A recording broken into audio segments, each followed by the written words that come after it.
అమ్మవారి చూపులు ఎంత దిశల వరకు పడ్డాయో అంతవరకు దరిద్రములన్నీ తొలగిపోయి అందరూ ఆనందమును పొందారు. లక్ష్మీదేవి జన్మించింది. ఆనాడు పాలసముద్రం దగ్గర ఉత్సవం జరిగినట్టు జరుగుతోంది.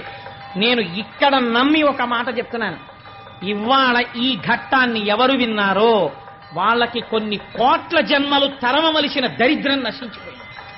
ఇది పరమ యథార్థం. అందుకని ఆ తల్లి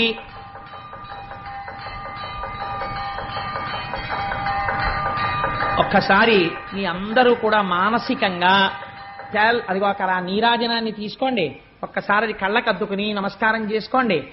స్వామి త్రిమూర్త్యాత్మకమై దత్తాత్రేయుడై ఉన్నాడు. చక్కటి జేగంటలు మోగే ఈ దేవాలయంలోను. అటువంటి పరమ పవిత్రమైనటువంటి లక్ష్మీదేవి యొక్క ఆవిర్భావము జరిగింది. ఇంకా దేవేంద్రుడికి దరిద్రం